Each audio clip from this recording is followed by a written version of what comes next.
Sejarah sistem politik di Indonesia dari masa kemerdekaan sampai masa reformasi. Demokrasi liberal. Demokrasi liberal adalah negara politik yang melindungi secara konstitusional hak-hak individu dari kekuasaan pemerintah. Ciri-ciri demokrasi liberal: 1. Presiden dan wakil presiden tidak bisa diganggu-gugat. 2. Menteri bertanggung jawab atas kebijakan pemerintah. 3. Presiden berhak membubarkan DPR. 4. Perdana Menteri diangkat oleh Presiden. Selama masa demokrasi, liberal bangsa Indonesia mengalami 7 kali pergantian kabinet dalam kurun waktu yang relatif singkat.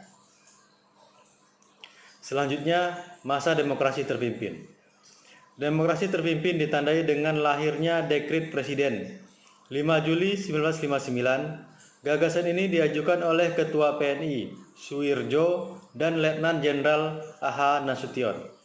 Di antaranya: 1.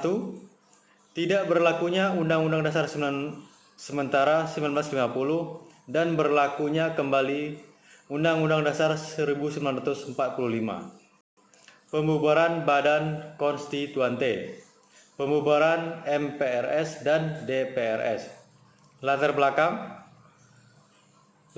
tercetusnya sistem demokrasi terpimpin oleh Presiden Soekarno. Dari segi keamanan nasional, banyaknya gerakan separatis pada demokrasi liberal menyebabkan ketidakstabilan negara.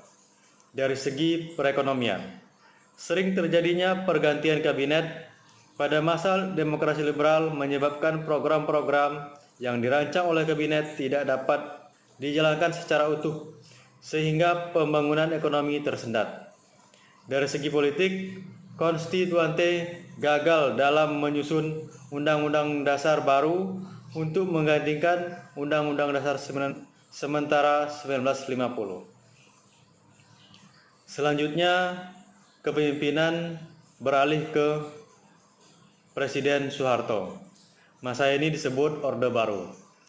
Orde Baru adalah sebutan bagi masa pemerintahan Presiden Soeharto di Indonesia, menggantikan Orde Lama yang merujuk kepada era pemerintahan Presiden Soekarno.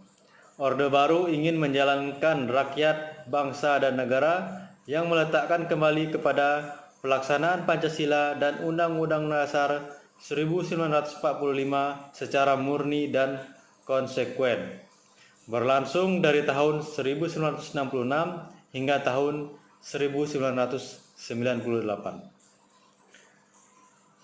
Selanjutnya, masa reformasi.